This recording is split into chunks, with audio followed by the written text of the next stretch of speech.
I'm Jerry Bowyer. Welcome to Meeting of Minds podcast. My guest today is Max McLean. Max plays C.S. Lewis in the new biopic of C.S. Lewis, The Most Reluctant Convert, The Untold Story of C.S. Lewis. Well, it's not untold anymore. It's told very, very well. This quickly has become one of my favorite films, and I think it will be yours as well. Max McLean, thank you for joining us today. Thank you, Jerry. Looking forward to this. I can't help but approach this as an economist in the sense that this is an entrepreneurial, if I understand the story properly, this is an entrepreneurial workaround to the problems created for your core business, which is stage plays, one-man plays, etc., which were not really possible during the COVID shutdowns. And so you had a problem that you needed to solve, and this film appears to be the solution. Do I have that right? Is this an entrepreneurship story? Isn't it? That's interesting. We had to pivot, because on March 12th, 2020, we had 3 shows on the road. And a show in New York that we just closed. Paradise Lost, modern adaptation of Paradise Lost, was playing in New York at Theater Row. We had The Great Divorce, which had just played in Pittsburgh, near your hometown, and was touring in Houston and had a long tour ahead of it. We had the Screwtape Letters in Colorado Springs. The Most Reluctant Convert, the stage version of the movie, had just played at Northwestern University and was about to play at the University of Michigan in Ann Arbor. The one in Seattle? No. Oh, the real Northwestern. Got it. Okay. The one in Chicago, Evanston. I see. Got it. Yeah, because and we were going to play in Ann Arbor, and on March 12th, everything shut down. And remember, do you remember the early days of the pandemic? 15 days to flatten the curve. Remember that? I do remember. Yeah. And I thought, well, what am I going to do for the next 2 weeks? Make it 2 years now. Yes. Exactly. So we were shut down until August of this year. We're back on tour now, but only since August. And come June, we realized, boy, this is going to be a long shutdown. So we had to pivot. And one of the things that came out of it, it's kind of a long story, but one of the things that came out of it was just to go a little bit of the details, Norman Stone, who we've been working on the play to make it a film, but we saw it as a 2022, 2023 project. And in June, Norman said, well, they're going to open up filmmaking in August in Britain. And if we work quickly, I can get a team together and a cast at very good rates because nobody's worked since March. But we have to act quickly. And I said, well, I asked him to confirm that and make sure the locations we needed were available. So, and then I went to my board and says, could we have funding to put this in the can? And then we'll worry about post-production and distribution later. And the board approved it. We got the rights of C.S. Lewis estate to do the film version. We had the stage version. And on August 31st of 2020, I got on a plane as big as Air Force One with fewer people on it, and quarantined for 2 weeks. Began our work mid-September, finished mid-October, and now 1 year later, it's out. How frightening was that? You hadn't done that sort of filmmaking before. I mean, you've done films before. You've got your Gospel of Mark, but it's not the same thing. No, that's just recording of the stage version. The stage, so, right? Yes. Yeah, you just have a camera follow you around. This is a much bigger commitment. Yeah, I had a lot of confidence in Norman Stone. He did the original BBC version of Shadowlands back in the mid '80s. And wonderful film. And he's got 100 films behind his belt. Did a long stint with the BBC. Has a couple of BAFTAs. I think an international Emmy. So I had a lot of confidence in him, and he just blew past my confidence. He runs such a great tight ship, but such a pleasant ship, but very organized in terms of cast and crew. So I felt like we were in good hands. We did have to move quickly, and the quickness probably made me, we had to make some decisions that if we had time, we wouldn't have made. But in terms of getting a green lighting a film in basically July, finish the filming in October, and releasing it the next year, that's almost unheard of. Right, right, right. And it's maybe a frightening pace.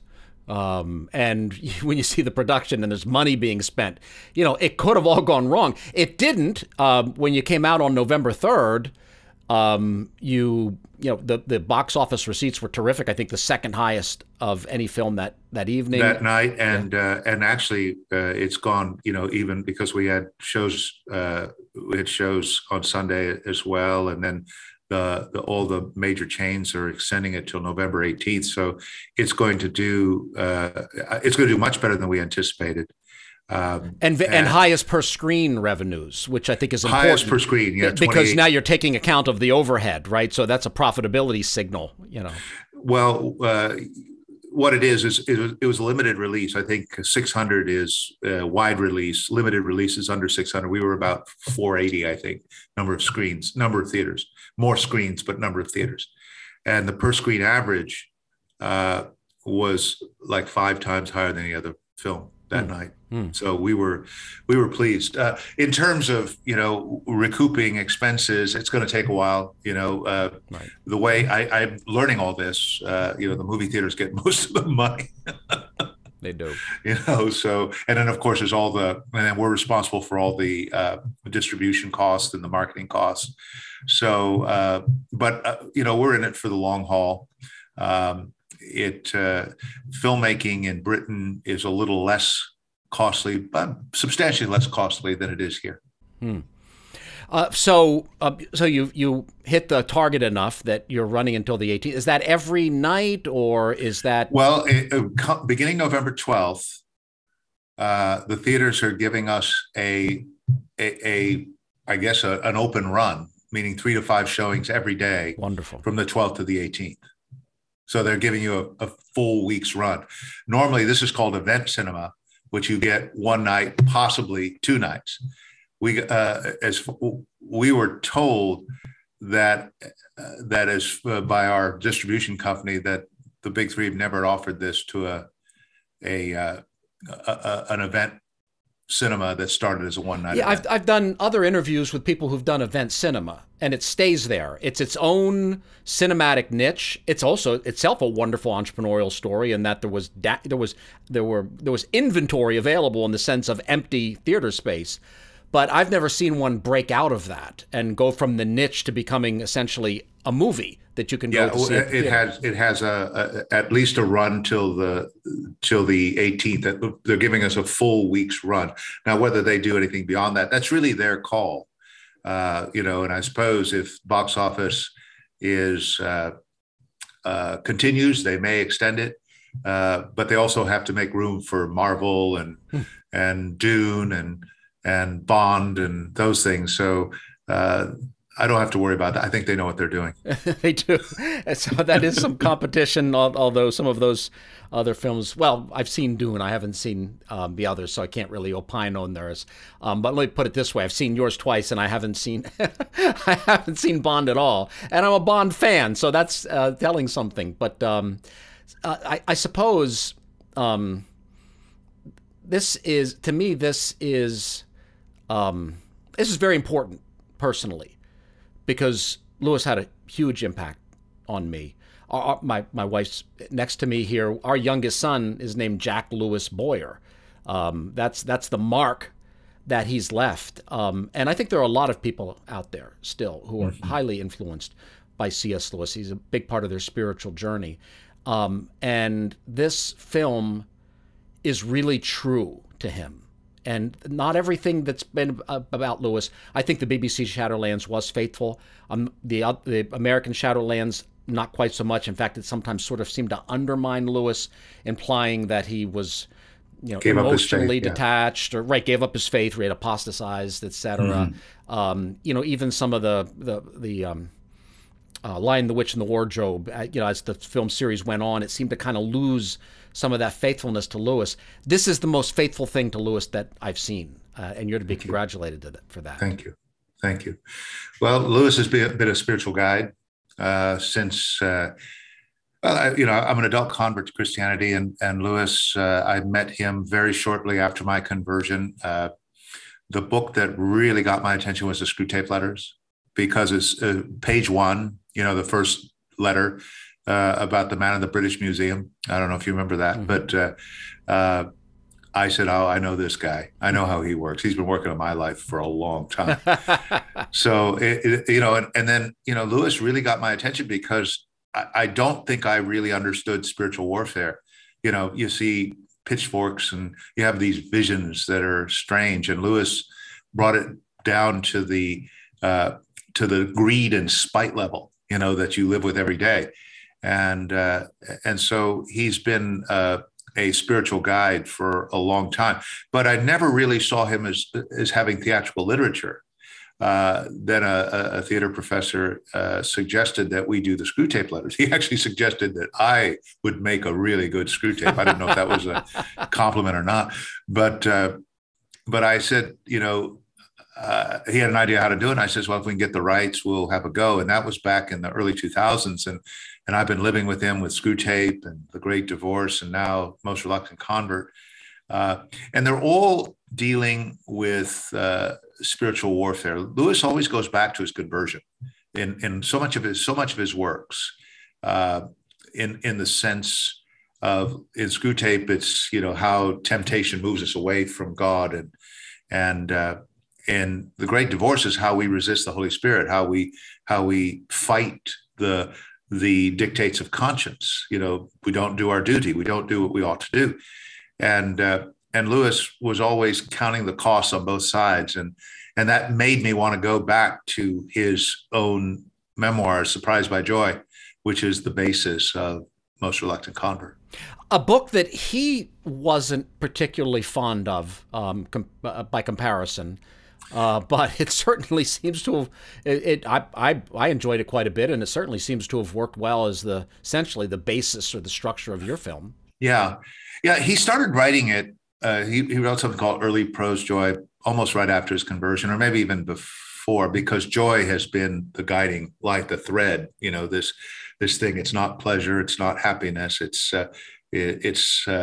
whoever has it will want it again. He says it's almost like it could almost be like grief, except like he calls it a scent of a flower. You have not found an echo of a tune you've not heard, news from a country you've not yet visited, and it drew him forward throughout his life, but he didn't know what the object of it was.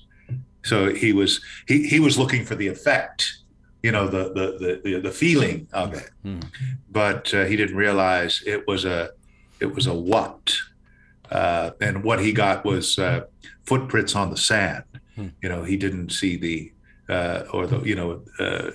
didn't see the reality of it. And then, of course, he spoke. He didn't know it was a who. He didn't know it was a who. Right. Yeah. Yes. And he said, and one of his greatest, and I think this is very common amongst all of us, is that he kept looking for false objects. The sexual longing is the most obviously false, he said.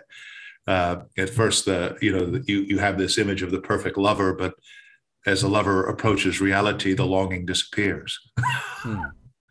But he said there's something that, and he came to the conclusion, he says, in Mere Christianity, if I find in myself a desire that no experience in this world could satisfy, the most probable explanation is I was made for another world. And that's key to almost all of Lewis's writing, is that there is another world, and that is where we come from. And the gospel is that God came into our created universe and came out pulling us up with it. He said that's the Christian story. Right. And everything else he writes is a magnification of that. Yes, and I note biographically early on he was writing apologetics works, scholarly work, etc. But at some point he pivoted, to use a word, your word, he pivoted only to the stories. In other words, he wasn't writing the arguments anymore, as I understand. No, I think he continued to write the arguments, but his first thing well, he wrote Pilgrim's Regress, which is an allegorical Right. Story of his conversion in allegorical form. It's kind of hard to read. He says it suffers from two things that he can't abide in other writers: needless obscurity and an uncharitable temper. It's so great that he's so he's so self-aware. But the first major stuff was the Out of the Silent Planet, which is fascinating. Then, of course, Problem of Pain was his first attempt at real hard apologetics. And then, of course, Screw Tape Letters and Great Divorce, and then The Hideous Strength and those. Then Miracles was the second. I think after Miracles, he said, I'm not going to do that kind of apologetics. That's what I'm referring to, yes. Yeah. Okay. But he did, if you look at some of the essays he wrote in the 50s and in Present Concerns or The World's Last Night, there's some extraordinary apologetic arguments there, but they're just in shorter form. I see. So no full-length apologetics book. Yeah. And Till We Have Faces, that was his last full-length book. Is that correct? Well, no, it was his last, I think, novel. He wrote Grief Observed after that, and he wrote letters. He wrote Letters to Malcolm after that, which is really quite wonderful. Yeah, he said he'd been trying to write a book on prayer, because prayer was also early in his life. He left the faith because he said he had these. He was taught that when you pray, you should be thinking about what you're praying. You should believe it. And if you believe it, it'll be granted. He was also saying like if I'm praying for Jerry Bowyer, I should be thinking about Jerry Bowyer. I should have pleasant thoughts about Jerry Bowyer. I see. I fully endorse all of that. Praying for Jerry Bowyer. But he said that the false conscience, which is really interesting, which is Paul's law. He says that which is actually a kind of a metaphor for Screw Tape, would ask him after he finished praying, did you really pray for Jerry thoughtfully?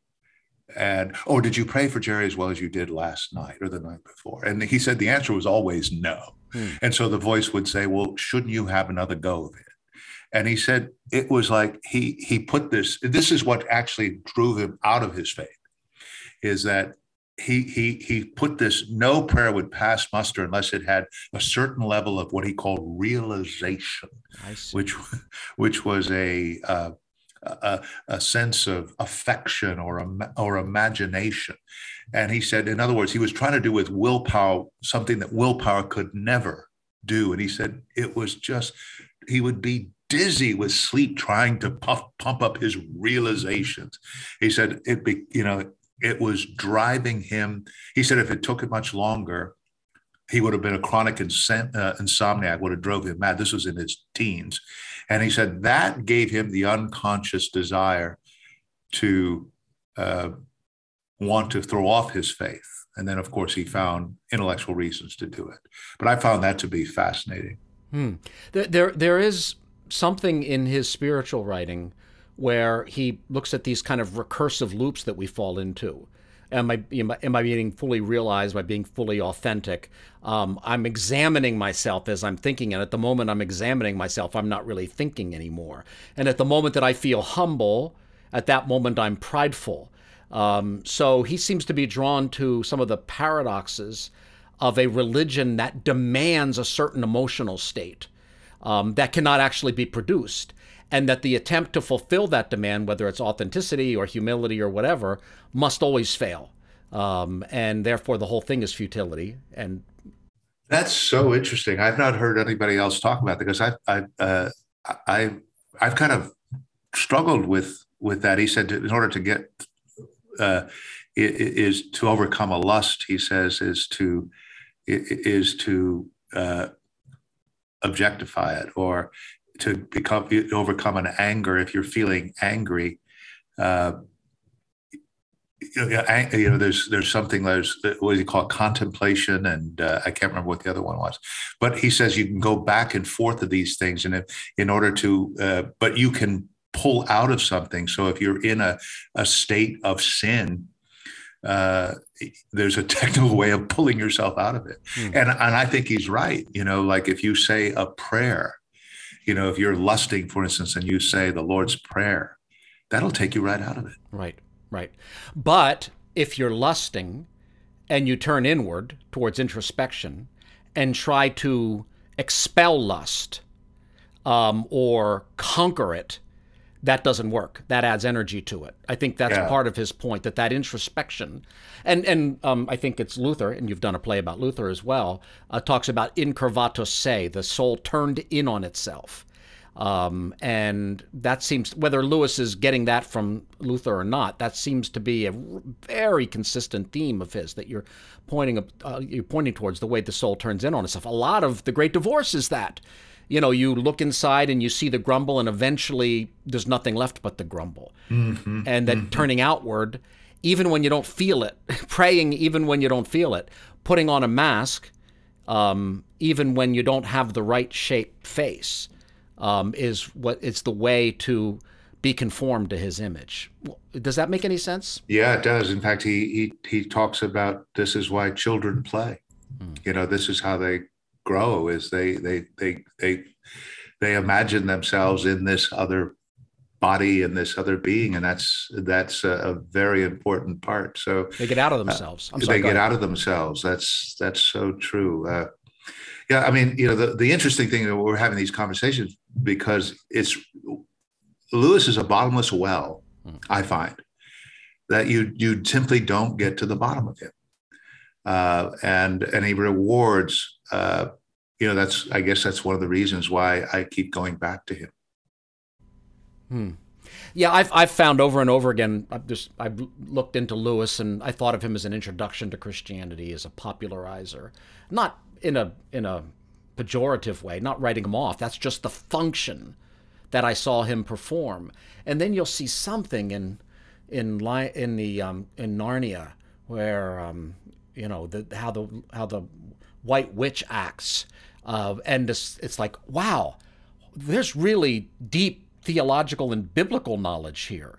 There really is, and the interesting thing that I find is he read everything from the Greeks to the moderns. He had a steel-trap mind that could remember everything he read, and then he had this extraordinary ability to translate it into magnificent prose and speech. And he was able to articulate that through a very clear Christian worldview. Walter Hooper said he was the most thoroughly converted man he'd ever met. And that comes through, like when you see something, like in a children's story. There's something I read recently about, I can't remember what it was in, I think it was in The Silver Chair, and the little girl meets the lion. She's very thirsty, and she asks, "Could I drink?" And the lion says, "Yeah." Aslan says, "Yes." It says, but she's afraid of the lion, so it says, "Will you go over there while I?" It says, "No." I said, "So you eat girls?" It says, "I eat girls, boys, kings, emperors." Empires, yeah. And then the final thing, it says, "Will you go away while I?" And she goes, and he says, he doesn't move, and then she says, and she's dying of thirst, and says, I guess I'll have to find another stream." And Aslan says, "There is no other stream." And it's so clear, there is no other stream. You're dying of thirst. You want the truth. You want joy. You want it. I'll go find it someplace else. Kind of Pharaoh's magicians. They can imitate it, but they can't come to it. It's kind of a beautiful retelling of the Samaritan woman in some ways, isn't it? Yes. Yes. I hadn't thought about that, but that's exactly what it is. That's what I mean about how much he's in. He didn't write any Bible commentaries, but he wrote a marvelous book called. He wrote a book about Psalms, but I mean like a commentary. But he absorbed the Bible and deeply internalized it. I'm sorry, I interrupted you. No, that was it. He did internalize it. Work out your salvation in fear and trembling. He says that's the God. That's it right there. It's God who works in you to will and to act according to his good purpose. So this work out, it's our responsibility. It's God who works in you. I got that from Lewis. He saw both sides of that. That's the Christian life right there.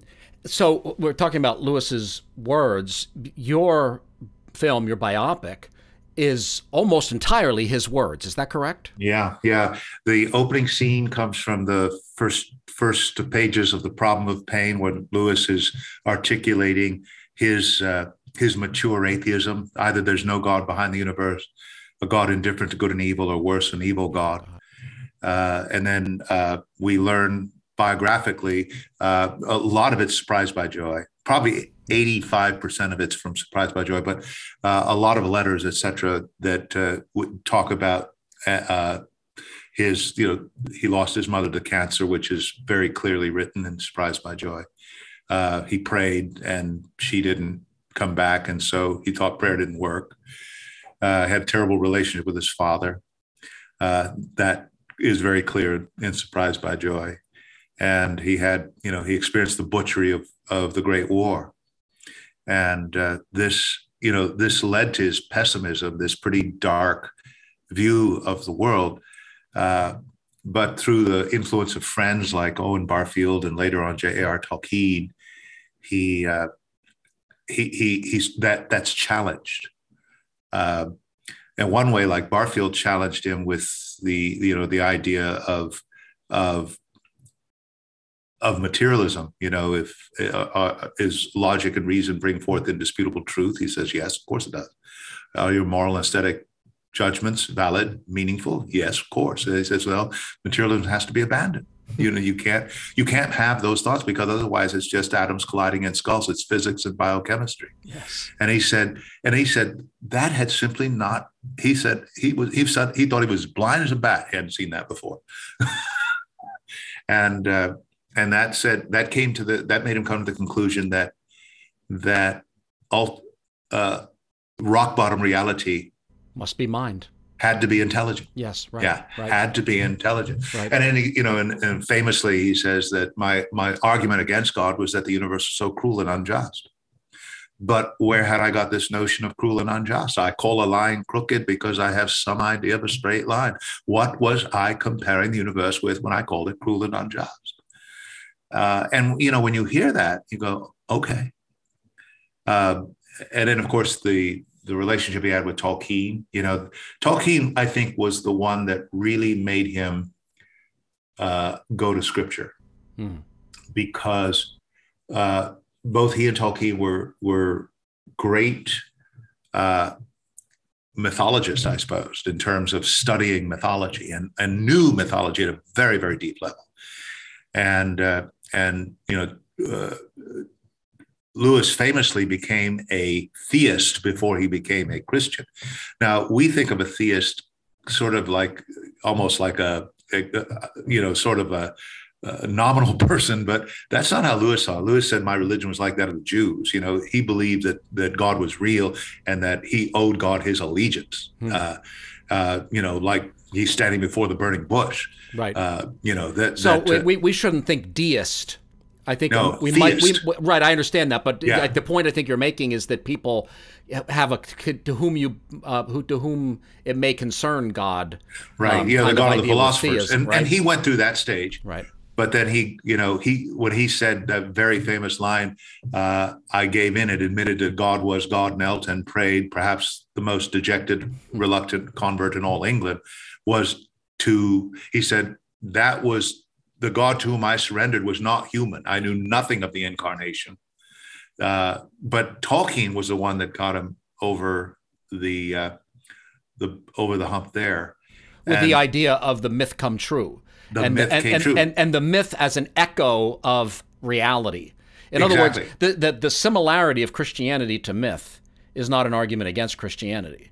It is one of the most powerful arguments for it, in that you have an actual historical event that corresponds with all of the best all of the best of all of the mythological stories. Yeah, and of course it was certainly important to Lewis, because Tolkien's argument in essence was, when he knew he loved myth, and not only he loved them, he felt them.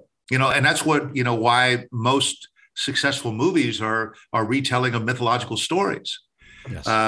So they still touch us at a very deep level. But he said Tolkien said, when you meet a God, well, Lewis said to him, I simply can't understand how the life and death of someone else, whoever he was, 2,000 years ago, could help us here and now.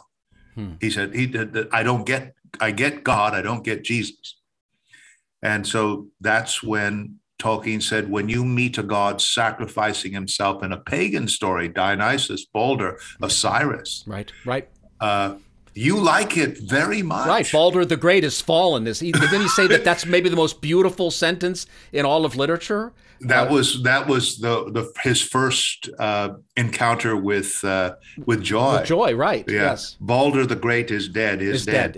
Yeah, yes. Right. And that was. I'm confusing that with Pan the Great God is fallen, which is. But it's the same story. Right? Yeah, it is. Right. But all these stories are progressively revealed throughout. So like to him, that was religion in its infancy. Where had it grown up? And of course, he said, you like it very much and are mysteriously moved by it, provided you meet it anywhere except in the Gospels. Yes. He says, and then he says what you just said, the story of Christ is a myth. Working on us emotionally, intellectually, imaginatively, working on us in the same way as other myths, with one tremendous difference. It really happened. It really happened. And then this wind blows, which is the wind blows in the, the wind bloweth whithersoever it will, right? Yeah. And that was what got Lewis to read the Gospels differently. And so he saw Jesus as a hero story. And so, and then ultimately his whole apologetic became, if Jesus statements are false, Christianity is of no importance. If true, it's of infinite importance. One thing it can't be is moderately important. And he said it all hinges on Jesus. Is he who he says he is? And he came up with the liar, lunatic, Lord analogy, which he got from Chesterton. But I think ultimately, he read the Gospels so deeply that he could say, who is this man? And that's the question we all have to ask ourselves ultimately. Who is this man? Well, there's a film of the life of Jesus, the greatest story ever told, and I think that's a good description, but in some sense, it's the only story ever told. That's right. Every story that's worth the name story is in some ways a telling of that story. And we're in an age where we're in essence addicted to story. We binge watch, etc. We're addicted to the stories of politics. We're addicted to the stories of the Marvel universe, which is basically just mythology. And then along comes Lewis again, who died in the early 1960s.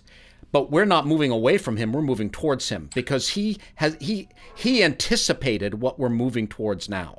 All of the things that he saw, that he laid out as abstract arguments, the idea that if we're just atoms in motion, et cetera, then our judgments can have no value. We are now moving sociologically, politically, culturally to that world where we act as though we're just atoms in collision, and therefore our judgments have no value. And that's why he's out ahead of us, is what I'm saying. Yeah, he is, and in many ways, he's kind of a bridge back, or whether back is the right word, but toward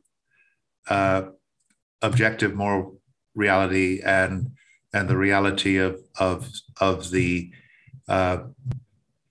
incarnation, because that's the central myth. That's the grand myth. That's the grand miracle. And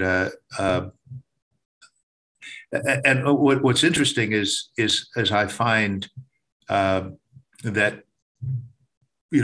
with the education that we're getting nowadays, I mean, from childhood on, that it's really hard for us to think of it's all about follow your desires, because it really doesn't matter. Everything is socially constructed.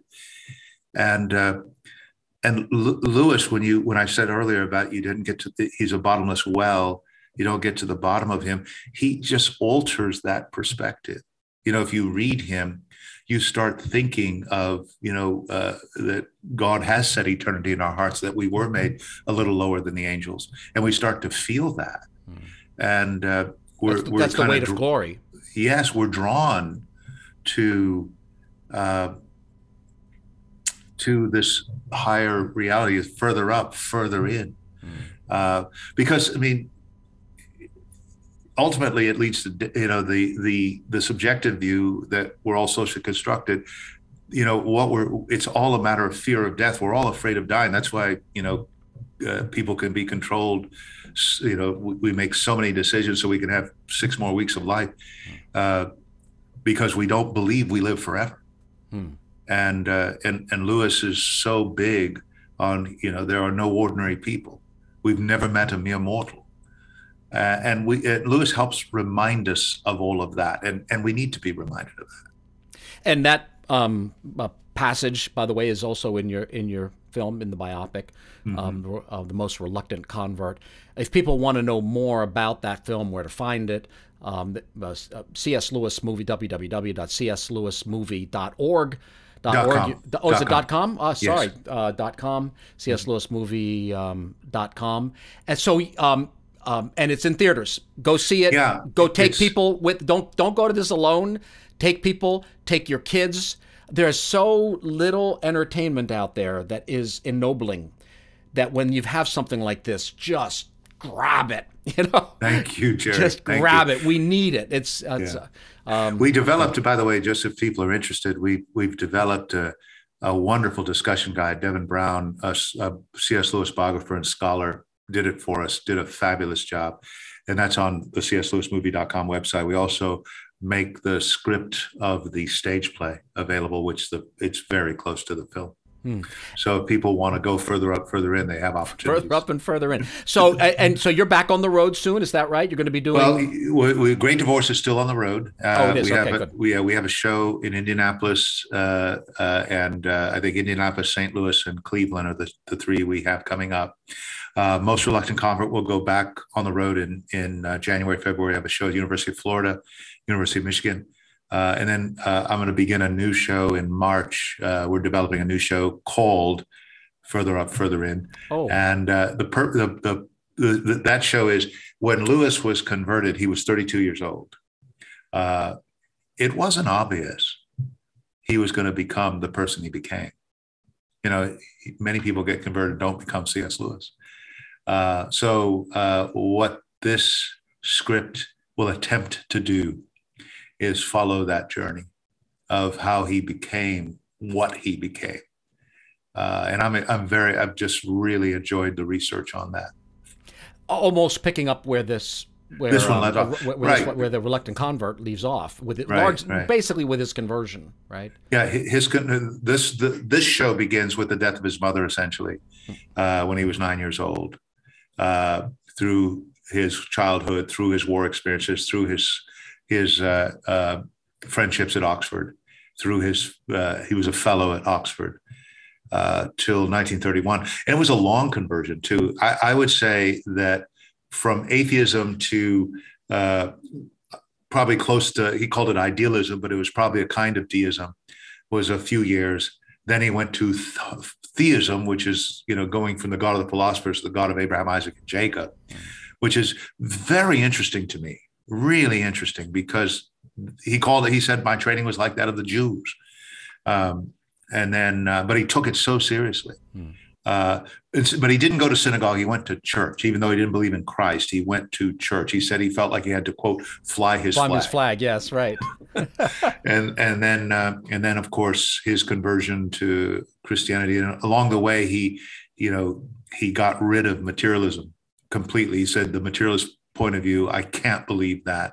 He said that there's only 3 choices. There's the materialist view, which you can't believe, archaic pagan religions, which aren't moral enough, and then the fulfillment of the moral and the mystery in either Hinduism, Judaism, or Christianity. And he makes a really interesting statement about Judaism. He says Judaism was, he got this from Rudolf Otto, the idea of the holy. That one, yeah, that's right. Where he said only the Jews brought together the mystery that haunts with the morality that binds, and they did that at Mount Sinai, where the righteous Lord, who the thunder and lightning of Mount Sinai, the righteous Lord who loveth righteousness. He says that the Jews brought the two together. And then, of course, numinous, I think he calls the it, numinous, right, and the moral. right. And that's a according to Lewis, and I guess according to Otto, that was a revelation, a new idea. Because religion begins with the haunting, the mystery. You're not alone. There's fear, but it's not the same fear as a tiger in the room. It's like an uncanny fear, like a ghost is in the room. But it doesn't have any moral demands on you. It's just you're afraid of it. And what the Jews did was bring the two together. And then, of course, then you got this man who claimed to be the son of that which is the bringer of the moral law and the awful presence atop Mount Sinai. And he says, we take the claim so lightly. I guess Joy Davidman wrote about that, didn't she? Is it Fire? I guess Smoke on the Mountain. Smoke right? on the Mountain, that's it. Yes. Right, yes. Wonder how much that is from her. And that was from Problem of Pain. And that's where I got it from, Problem of Pain. That book is it's a little, it feels a little self-conscious, but it's an amazing book in terms of the writing of it. He feels like he's not up to the task. But I think it's an amazing book, and his chapter on heaven is extraordinary at the end. So you're considering other movies now, aren't you? Well, I think movies are in our future. Yes. Movies are in our future. Yes. Maybe not always on Lewis, but certainly the mission of Fellowship for Performing Arts is we produce theater from a Christian worldview meant to engage a diverse audience. And now we have to change the mission. We produce theater and film, a Christian worldview, and it's really, the worldview is so important. Because I do feel like there's a clarity in the worldview that art, imagination, theater can explore in a way that, we can say things in a theatrical experience, in a film experience that other people can't say in the same about God, about the devil, about Jesus Christ, in that setting, because it's in the confines of an imaginative experience. Lewis. That's how you sneak past the, what is it? Steal past watchful dragons. What a great exactly. phrase. Yes. Yeah. Because what Lewis says is the imagination is the organ of meaning, reason is the organ of truth. And what he meant by that is the imagination serves up the raw material of what we think about. And if an idea doesn't capture the imagination, doesn't engage the imagination, then you're not going to do the hard work required to really affect change, affect reevaluation. Yeah. Well, I think The Most Reluctant Convert does that very well. And I want to thank you for it. By the way, one thing that occurs to me, just the structure, it starts outside the story, right? It starts with you. In other words, it's self-aware, it's meta, as they say nowadays. And then we start the film, and then you are the middle-aged Lewis going back and narrating his life, almost like Scrooge. It is, yeah. Except this is Lewis after his enlightenment, who's going back, whereas Scrooge is pre-enlightenment, and learning from his past. So that there's a story within a story, and then it zooms back out again, a story within a story within a story, which makes sense. Because one of the major points that Lewis makes and you explicate is that the author wrote himself into the play. The play. If Hamlet and Shakespeare could ever meet, it would have to be Shakespeare's doing. Yes. Right. And the structure of The Most Reluctant Convert sort of captures that in some ways. And you might not, and people reading it, if they're not into like narrative structure, you just watch the film. You'll get a feeling of being zoomed out at some point with a God's eye point of view. So, all right, I've taken more time than you offered, than you agreed to. Is there anything else you want to say to us before we let you go? No, other than that, I've really enjoyed this conversation. It's just felt like that, two people that really like what they do and have an opportunity to just talk freely about it. I really appreciated it, Jerry. Thanks very much. And we have a friend in common. Amen. Jack Lewis. Yeah. All right, Max McLean's been with us. Again, cslewismovie.com. Go get your tickets or go to the movie theater. Take someone with you. Max McLean, thanks for being on Meeting of the Minds. Thank you.